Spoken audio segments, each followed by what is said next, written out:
Saints Row III begins with a text crawl. After the events of the second game, the 3rd Street Saints have gone on to evolve from an inner-city street gang to a media empire/criminal organization. A movie about the Saints is in the works, and the leader and their lieutenants are now pop culture icons. With the Saints being on top of the world, every criminal organization wants to snatch their crown. It was only a matter of time before someone decided to take the fight to them. The game then cuts to a scene of a man getting the absolute piss beat out of him by like 15 other dudes. No really, they're going to work on this guy. Like, what did he do to y'all to warrant this? Fight back, nigga! Fight back, nigga!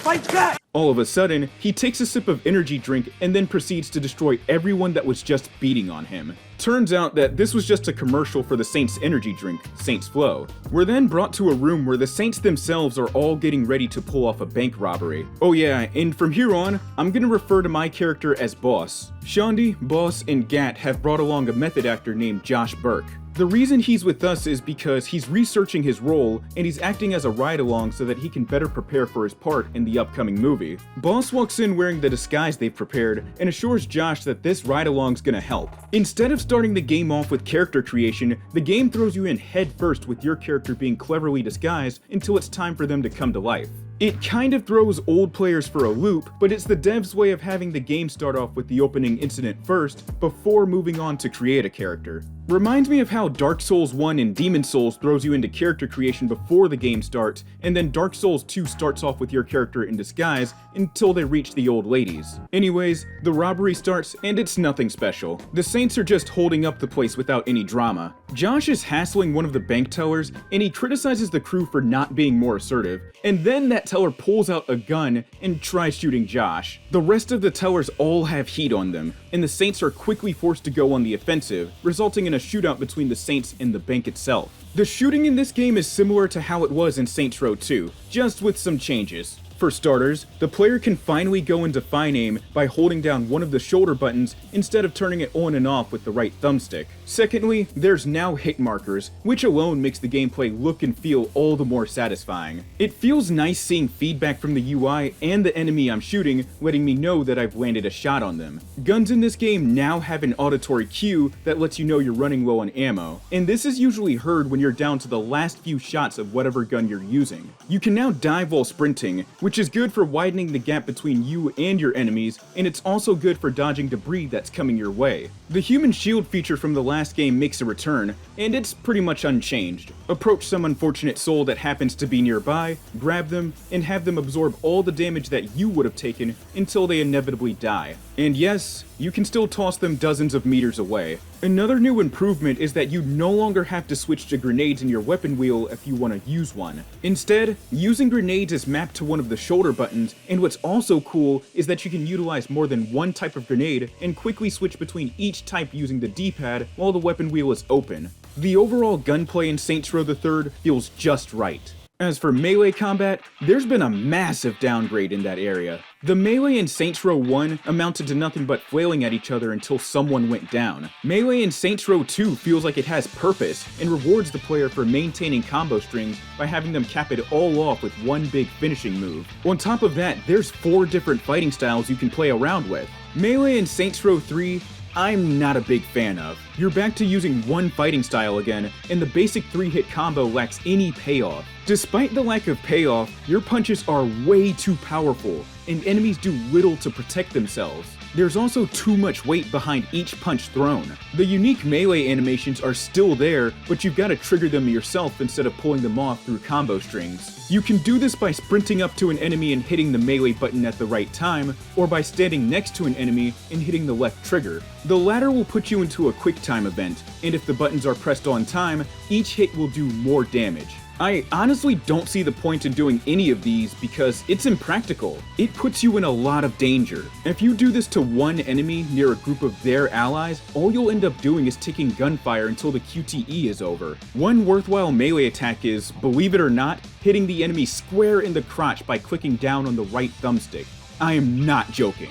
The reason this is so useful is because it stuns enemies and leaves them vulnerable. This is good for when an enemy is too close for you to shoot and you need to create more space between the both of y'all. Also, Volition put way too much work into all the different animations for annihilating someone's crotch. You even get a trophy for doing this too. The melee weapons aren't any better, as all of them feel the same, and they suffer the same issue as bare knuckles, with each melee weapon being overpowered and having too much weight behind each shot. So yeah, Melee and Saints Row III, it's not good. After clearing out the lobby, the Saints head toward the back with the goal of reaching the vault. It starts becoming clear to these guys that this is no ordinary bank. The employees are all packing heat, and the bank is designed like a palace. Right off the bat, I find it really odd that the Saints, being native to Stillwater, had no idea about this bank and who owns it prior to the heist. You mean to tell me that the guys who took over Stillwater don't even know about what's going on in their own backyard? The Saints make it to the vault, but there's no way they can get it open. It's time for Plan B, and that means detonating multiple explosives above the vault and having a helicopter lifted out of the building. The explosives go off, and the crew is about to call in their chopper,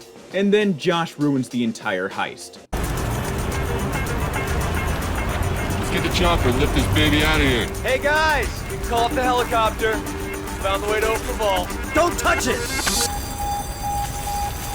Josh, are you trying to get us all jail time? What? I don't want to be some dude's bitch. Do I have to go after him? Forget about it, he'll be fine. While we wait for the chopper to arrive, we have to hold our ground against a whole army of SWAT dudes. After burning through these guys, an attack chopper shows up, but it's quickly dispatched. Our escort arrives, and Boss attaches the cables to the vault, and we're out of here. The game then puts us into a turret section where we have to fend off enemies while the pilot tries lifting the vault and flying away from the bank. We're being attacked by wave after wave of enemies and more attack helicopters as the pilot struggles to fly us in the opposite direction. The helicopter moves to another side of the building, and Boss continues fending off more enemies. Another attack chopper is taken down, but it flies towards us and crashes into the helicopter holding on to the vault. Boss jumps back onto the building, but he's quickly surrounded by SWAT and arrested. We're then brought to the character creation screen. Before customizing your character, you're given a choice of which base model you want to start with, which is a pretty nice way of giving players an idea of what they want for their character. The variety for character customization in this game is explosively huge. New hairstyles, more options for makeup and scars, better taunts and compliments, and you can go absolutely crazy with colors. The voices this time around are Caucasian, African American, and British for males, and Caucasian, Eastern European, and Hispanic for females. The police throws us into a cell, and we're told that someone with more money paid them off. Johnny starts lamenting about what the Saints have turned into. He feels like they've become sellouts with all the corporatization and merchandising. What happened? We got arrested. No, to us. Burke's right. We traded our dicks in for pussies. Seriously. Movie deals, commercials. Saint's name used to mean something more than body spray and some ass-tasting energy drink. The conversation is cut short when a group of armed men enter the cell. The woman leading them says that their employer wishes to speak with the Saints. On an airplane, the Saints are tied up and they're speaking to a man named Philippe Loren, who goes on to introduce his assistants as Viola and Kiki. Loren is the chairman of the Syndicate, a multinational criminal organization. The Saints have no idea who the Syndicate is, but it turns out that the bank they tried robbing was owned by them. The reason Loren hasn't killed us yet is because the Syndicate is expanding into Stillwater and he wants to cut a deal with the Saints. Okay, time out. As I've stated earlier, the Saints pretty much own all of Stillwater, especially with them going corporate by the time the events of this game starts. So you mean to tell me that the Syndicate have been operating in Stillwater long enough to run a bank, and the Saints knew nothing about it? And on top of that, why rob a bank? The Saints are pretty much like Disney at this point, so why go and do something like that when you're already making presumably millions of dollars yearly? Especially since y'all have a movie on the way. It's just, I don't know, man. The setup to this game's story is really contrived. Anyways, the Saints are given an offer. They can still operate the Saints Ultor Media Group, but they have to give up 66% of their monthly gross revenue to the Syndicate, and that's before taxes. Negotiations play out exactly as you'd expect. Listen, you French fuck. Please.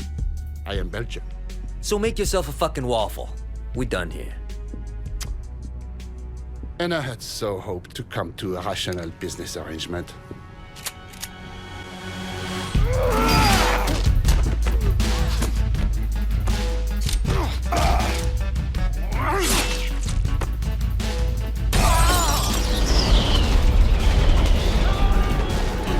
Shandy and Boss are freed from their bindings, but they need to come up with a plan. Johnny's gonna take control of the plane and fly it back to Stillwater while we clear everyone out. Shandy and Boss kill their way to the cargo hold, and they need to find a parachute so that they can jump out of the plane. Wait a minute, I thought we were flying this back to Stillwater. Which is it? As we make our way through, Gat can be heard on the intercom struggling with Loren. We're finally at the end of the cargo hold, and what you're about to witness is the most controversial scene in the franchise. Johnny, we're about to jump! Right on. I'll see you in Still. Johnny? Wow.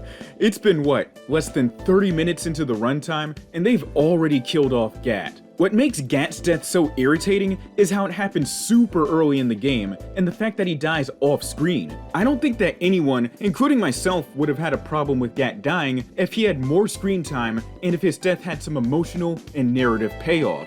So I know many of you are wondering, why? Why do this to such a beloved character? Well, the answer isn't too complicated, really. In a video posted by Volition themselves, Steve Jaros, the main writer, gives us a straight answer.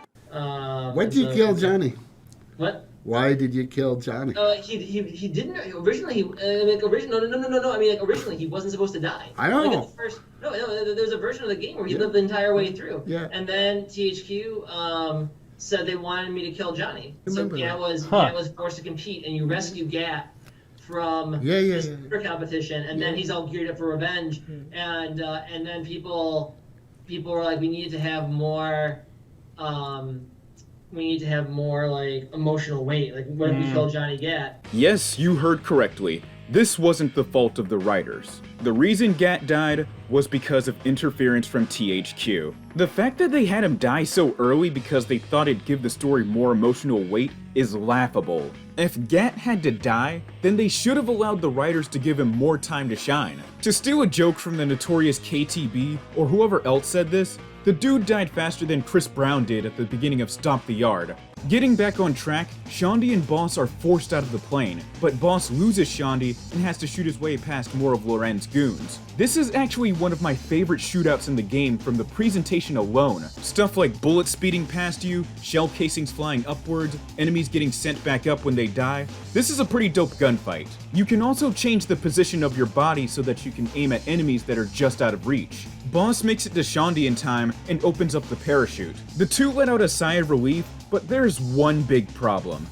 What's that thing? What is what? Okay, it's nothing to freak out over, but that plane looks like it's gonna try to ram us. What do you mean, don't freak out? Do you have a plan? If I shoot out the window, I can land inside it, cap Philippe, then jump out the back. You mean we, right? I'll be back in a minute. Wait, what? Shoot out the window? The fuck was I thinking? Well, Boss's plan kinda worked. He couldn't find Philippe, but he was able to retrieve another parachute. We're back to shooting more dudes and dodging debris until we catch up to Shandy again, and she's understandably pissed. In the meeting room, Loren gets the other gang leaders on a video call and tells them that negotiations didn't go so well. Loren's two associates will let the city know that the Saints aren't welcome in Steelport. Killbane is ordered to hunt down the Saints, and Matt Miller is ordered to drain their bank accounts and leave them financially crippled. This play is so that the Saints will be weakened upon setting foot here. Once the duo walks away from the ATM, Loren calls Boss and says that Gat's body will serve as a warning for those whom dare challenge the Syndicate. We're also told to not mourn Gat for long, since we'll be joining him soon. Well, welcome to Steelport. This is where we'll be spending the entire game. Boss and Shandy hop into a car and make their way to a friendly fire. Shandy's actually been here before on spring break, but she doesn't remember much of the city because she was really high. With the Saints being new in town, they need to get some firepower. So Boss decides that they're gonna raid an armory on a National Guard base in town. Dude, you just got here. Shandy also texted Pierce and let him know what's up, and he's bringing the crew along. We arrive at Friendly Fire, and Shandy hands over some leftover cash she had on her. At Friendly Fire in this game, you can now upgrade your weapons. It's the typical stuff: better damage, accuracy, firing rate, you know the deal. Pro tip, if you're looking to use pistols, use the KA-1 Cobra. It has a way better firing rate than the .45 Shepherd. After getting what we need from Friendly Fire, we head to the National Guard base and kill our way toward the armory. The duo comes across a huge bomb, and Boss decides that he's gonna take it. Once inside the armory, the game needs us to hold our positions until Pierce and the rest of the crew shows up. Our backup is finally here, and these dudes rain down a ton of gunfire on the helpless soldiers below. We're then given control of these UAV drones, and we can fire 2 missile types, guided and dumb. Guided missiles allow the player to control the direction of the rocket up until the moment of impact. Dumb missiles are just fired without any control from the player. What's also pretty cool about the UAV drone is that it can be used anytime and anywhere in the open world. Personally, it's not the type of weapon I'd find myself using, even in a heated gunfight in the middle of the streets. Anyways, we've got to protect these helicopters with the UAV by wiping out enemy vehicles. Once the cargo is loaded up, Boss hops on Pierce's helicopter, and he and Shandy now have to fend off their pursuers and protect the bomb that they stole. We finally arrive at our safe house, and all is good. I also forgot to mention that this safe house was given to us by yet another ex of Shandy's. When deciding what their next move is, Boss suggests that Shandy should go back to Stillwater for her own safety, but she refuses and says that she's doing all this for Johnny. It's kind of odd that Shandy is the only one in this cutscene concerned about getting revenge for Gat. In the last game, they barely spoke to each other. I'm also surprised at how nonchalant Boss is about losing Gat. You know, the guy he's been with since the first game. I get that he's lost a lot of comrades along the way, and he's used to it, but Boss just lost a close friend. Hell, his best friend. Pierce should also be out for blood in the name of Johnny as well. He had a ton of scenes with Gat during the Ronin arc, so I don't see why he's not fired up after hearing about his death. It's also implied that sometime between the second and third game, Gat and Shandy became really close friends. I can kind of see how the non-linear mission structure from the first 2 games can have an impact on character relationships. Carlos's death could be seen miles away because he never appears in cutscenes for the Ronin and Samdi arcs. My point is that if the mission structure of Saints Row 1 and 2 were more linear, said linearity would allow relationships between characters to be more natural, and the weight from major deaths would be felt by more than 1 or 2 people in the cast. It's kind of a double-edged sword. You want to give the player more freedom in deciding which part of the story they want to take on first, but this has the adverse effect of creating some really jarring moments. Once this mission is over, the game finally allows us to run freely around Steelport. Compared to Stillwater, the city of Steelport is a huge downgrade. Steelport's biggest problem is that it's really bland in terms of visuals and layout. There aren't many locales that stand out except for the downtown area. Despite Steelport being made up of segmented islands, none of these islands have anything that gives each one its own unique identity. Even though Stillwater was made up of 2 islands, every district felt distinct, like they served a purpose, and they all looked and felt alive. The North Island was the upscale portion of Stillwater, being home to the suburbs, downtown, the museums, and high-end stores. The South Island was more run down yet still residential. Being home to dangerous neighborhoods such as Shivington and Sunnyvale Gardens, you'd come across abandoned and dilapidated buildings on each block, beaten up cars, and random gunfights breaking out. Yet on that same island, there were also places like Chinatown, the Factory District, and Stillwater University. My point is that Stillwater has a ton of varied and memorable locales. As for Steelport, this place just looks and feels dead. Outside of downtown and Sunset Park, I can't even begin to remember much about the other neighborhoods. This city is boring and it feels like a lot more could have been done with it. Give each island its own character. For example, Kilbane has his own casino, so why not make the surrounding area a hotbed for gambling? You know, throw in some expensive retail stores, relevant activities, and a ton of other casinos in the area. The De Winter sisters have their own BDSM club, so why not make the neighborhood that it's in a neon-drenched red light district, with brothels and strip clubs lining the streets, and having prostitutes spawn more frequently in that area? Having stuff like that makes your map more memorable to players in not just the sentimental sense, but a practical sense as well. The pedestrians in this game aren't any better. None of their dialogue changes as the story progresses, and their actions and gestures aren't even unique. Loren says that he doesn't want the Saints feeling welcome here, but the world and people around us don't echo that. Nobody's insulting us or even making any remarks about the situation we're in. In Saints Row 1 and 2, pedestrian dialogue changed depending on where you were at in the story, making you feel like a local celebrity of some sort. As if Steelport weren't bland enough, there's no dynamic weather system, and the time of day stays the same until you die, load up a save, or finish an activity or mission. It's incredibly strange that they took something like that out. So how's the driving? The driving in Saints Row 3?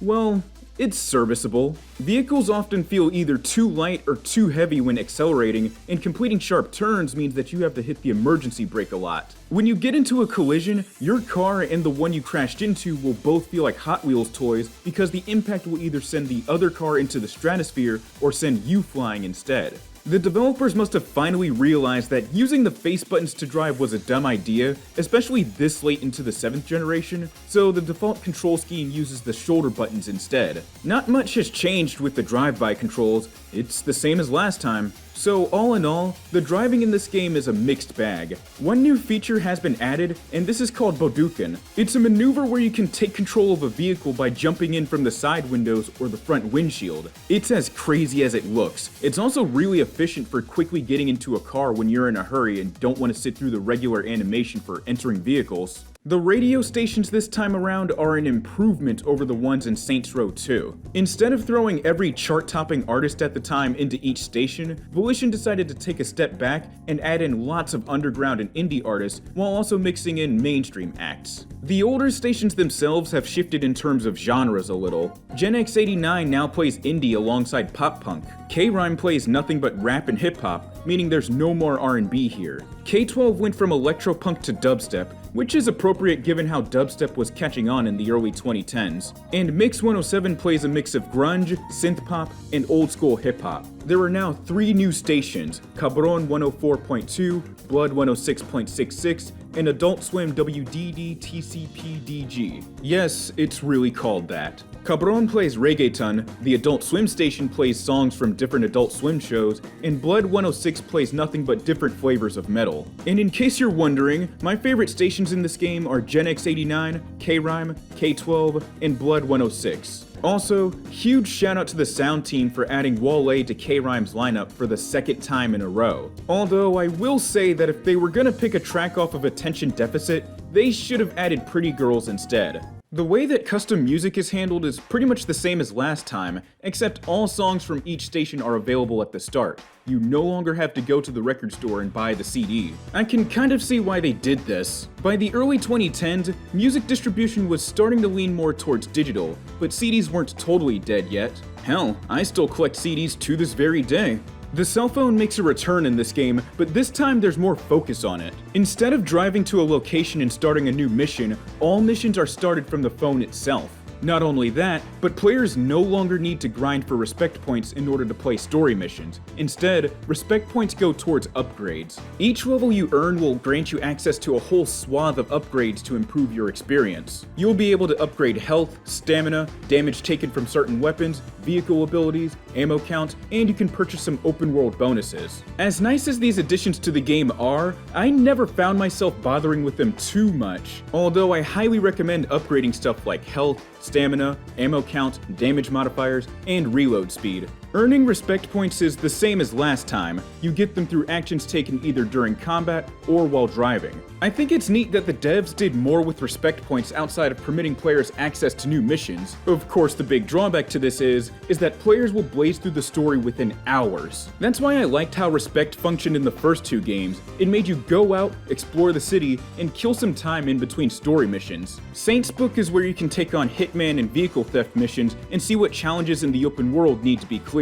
Hitman and Chop Shop have finally been improved in that every single target is guaranteed to spawn. The challenge menu is tied to some of the trophies you earn, with one of the trophies being to complete every single challenge. If you're like me and enjoy trophy hunting, this is a good way of keeping track of which challenges you need to get out of the way.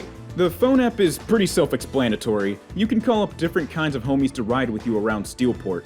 The Cash app, no not that Cash app, allows you to collect revenue made from portions of the city that have been taken over. This is pretty much like taking out cash from the safe in Saints Row 1 and 2. As the name implies, the cheat menu allows you to enter different cheats and watch the chaos ensue. Be warned though that activating cheats can disable trophies for that specific save file and can turn off autosave, so make sure to save before using any of the cheats. And finally, the stats screen allows you to look at records and tallies of everything you've done throughout the game. I'm a huge numbers nerd, so I always get a sense of glee whenever I see something like this in just about anything. As a replacement for pushbacks, you'll now receive random phone calls while you're out in the open world asking you to come over and clear out some enemies. This is called survival. In survival, you'll be taking on enemies that come after you in waves, and you either have to kill a certain amount or survive for however much time you're given in order to advance to the next wave. These are pretty fun, but I wish notifications for survival showed up in the form of text messages instead of phone calls. When it comes to gang notoriety, there's been a massive overhaul. In the first 2 games,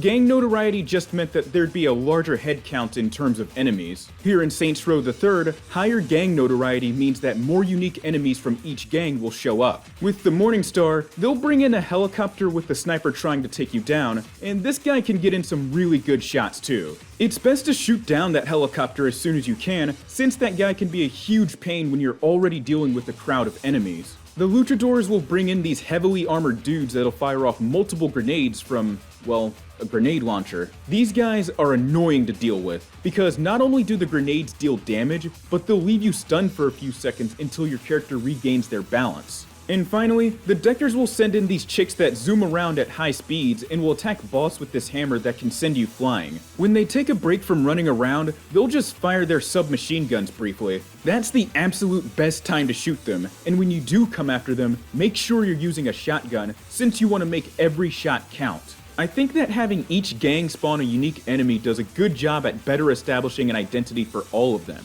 Not only that, but it gives the players something to worry about the longer they're in a gunfight with one of these crews. That's exactly what the gangs from the first 2 games needed in terms of notoriety in the open world. Getting back to the story, Pierce calls us and starts complaining that he can't stand the new digs and decides that he wants to ride around Steelport with us to see what it has to offer. We pick up Pierce at a park, and he says that we should take the car I'm driving for a tune-up. During the drive, the 2 reminisce about Gat, and we're told that Shandi's taking his death pretty hard. Again, really odd that it's not Pierce who's pissed about Gat dying, but there's no point in beating a dead horse. I never really bothered talking about vehicle customization in the other Saints Row videos, so I guess now's a good time. Not that I'll be speaking at length about it though. Vehicle customization in Saints Row 3 has a ton of different options when it comes to upgrading your car. You've got various colors, shades, and patterns for visuals, and you can make some improvements to your vehicle's performance. Stuff like nitrous, torque, and tire durability to name a few. Other than that, there's not much else I can say about vehicle customization. Our next destination is a Saints-owned clothing store called Planet Saints. All the clothing stores in this game now offer a bigger and unique selection of clothing. Unfortunately, we've lost some customization features. You can no longer choose different logos for each article of clothing, and you're not allowed to throw on different layers of clothing anymore, and all of the pre-made outfits can't be customized in terms of color. I'm a bit disappointed because it was always nice being allowed to tailor specific articles of clothing to your liking. Stuff like that made everyone's character look and feel unique instead of being forced to wear something the way the game wants you to. Damn, it's fucking raining, man. Shit gonna fuck up my fucking leather, man. Shit ain't leather, nigga. Fuck you, who the fuck is you, fam? After the duo finish their shopping trip at Planet Saints, they're ambushed by a squad of Morningstar alongside Craig Marduk from Tekken. I'm just kidding. This is a new enemy type, and they're called Brutes. Brutes are complete bullet sponges, and they're able to close in on your position like it's nothing. Keep a safe distance from these guys, because they can hit you really hard and take away a decent chunk of your health. Once you've riddled them with enough bullets, you have a limited time to run up to them and hit a button prompt to finish them off with a quick time event. If you don't hit the prompt in time, they'll regain half their health and continue their onslaught. Brutes are seen if you raise any gang's notoriety to max. There's more than one type of brute though. There's one brute that wields a minigun, and he won't stop firing until he pauses for a brief period. That's usually the best time to shoot him. These guys are far more dangerous in spaces with little or no cover, because you've got nothing to shield yourself from the volley of bullets once they start firing. Another kind of brute uses a flamethrower, and this one in particular is very annoying to deal with. Since the flamethrower's range isn't that good, this guy has to run up real close to you before he starts using it. Getting set on fire by these guys is irritating because your movement speed is slowed down and you take lots of damage. On top of that, this guy can just keep piling on more and more flames. You can deal damage to the tank on his back, which will explode once you've fired at it enough. The duo survive the ambush and retreat back to the safe house. Oh yeah, they've changed the way you remove your notoriety in this game. Instead of driving through a forgive and forget, you now have to walk inside either a club or a store that you've purchased to remove all notoriety. This really takes the bite out of notoriety and makes it feel like a complete joke, because instead of forcing the player to rely on their quick wits and fending off pursuers on the way to forgive and forget, now they can just enter any building and enemies will back off. This happens at any level of notoriety too. I'm willing to suspend my disbelief for a lot of things in this series, but you mean to tell me that the city police in one of the biggest criminal empires in the world can't catch one single person because they fled inside of a hot topic? Get real. Up next is my favorite mission in the game, Party Time. Pierce calls us and says that he found a better place that the Saints can use as headquarters, which is a penthouse owned by the Morningstar. Pierce's plan is to crash the party, eliminate all enemies there, and keep the place for the Saints. How they're gonna go about this is by having the Saints wait downstairs until Boss unlocks the elevator, and then have them come up to ambush the Morningstar. For Boss to get into the penthouse, what he's gonna do is jump onto the roof from a helicopter and fight his way through until he gets to the elevator. The duo flies over the penthouse, and Boss jumps out of the helicopter, landing square on the landing pad. After some searching, Boss eventually finds the guy with the elevator codes and makes his way downstairs. The area is heavily guarded, but it's nothing that Boss can't handle. The Saints are finally let in, and we clear out the rest of these dudes alongside the reinforcements they sent. After sending these guys packing, we run into a problem. Sometime during the raid, one of the Morningstar planted a bomb, and it's set to go off soon. So Boss jumps into a helicopter and chases the guy who knows how to defuse the bomb. This part of the mission is really tedious because you've got to stay close to this dude in a really slow helicopter chase across the city. The worst part is that if you fail this part of the mission, you've got to do it all over again. Eventually, we corner this guy at some random factory, and Shondi gives us a call. Turns out that the bomb doesn't use codes, but you need to cut a certain wire to defuse it. So we've got 3 minutes to chase this dude down and force him to tell us which wire to cut. Boss finally reaches this guy, and he tells us that we need to cut the red wire. The bomb is defused, and the Saints finally have their own official headquarters in Steelport. At a meeting room in Syndicate HQ, Matt expresses concern about the Saints. Kilbane and Philippe tell Matt to stop worrying about them, but Matt is sent a video on his phone of Boss taking over their penthouse. The Saints now have the undivided attention of the Syndicate. As much as I love Party Time for its presentation and level and mission design, well, at least before the helicopter chase, story-wise, I think this mission happened sooner than it should have. The pacing is just out of control. So the Saints arrive in unfamiliar territory, and already they're doing stuff like picking fights with the National Guard and taking over a penthouse owned by the Syndicate. Not only that, but after the raid on the penthouse, the Syndicate barely does anything about it. Which really begs the question as to why an organization the size of the Syndicate is hardly willing to retaliate after taking a major blow like that.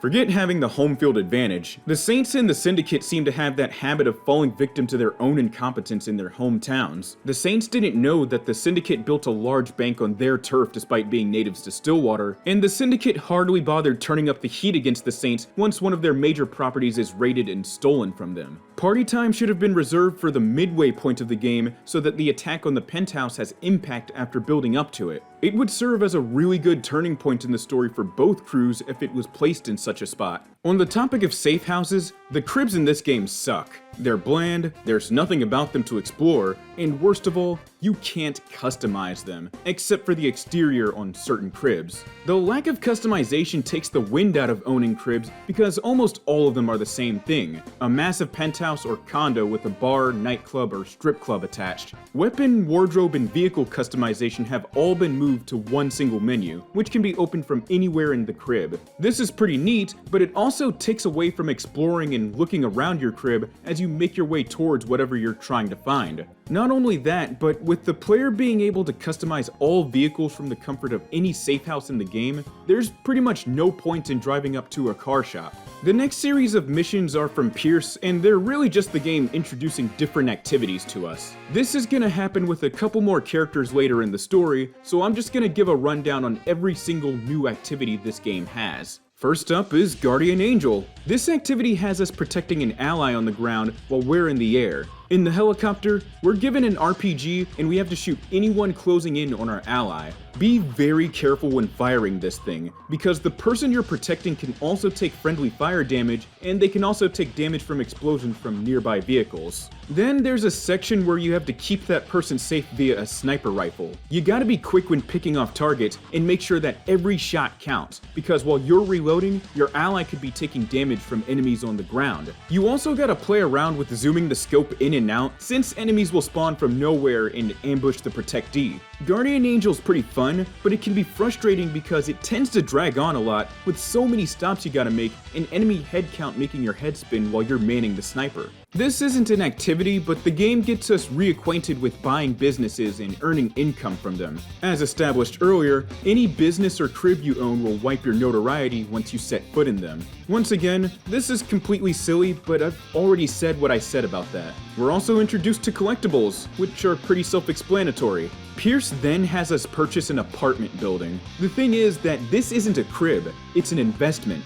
Buying a building like this is the same as buying businesses. It increases the income you periodically receive. You also gain control of a small percentage of one of the islands each time you buy these. There's another thing in the open world you can do called gang operations. It's nothing special, you're just wiping out a squad of enemies. That's pretty much it. Next is Tank Mayhem, and it's exactly what the name says. This is pretty much like the Mayhem activity from previous games, except, well, you're in a tank. You gotta shoot at random objects to score higher and meet the threshold before the timer runs out. If your combo meter goes down, you have to build it back up again if you want to continue getting high payouts. Overall, this is a pretty fun activity if you're in the mood for mindless chaos. And then there's my favorite activity, Professor Genki's Super Ethical Reality Climax. I'd explain the rules, but I'm gonna let Rob Van Dam do it.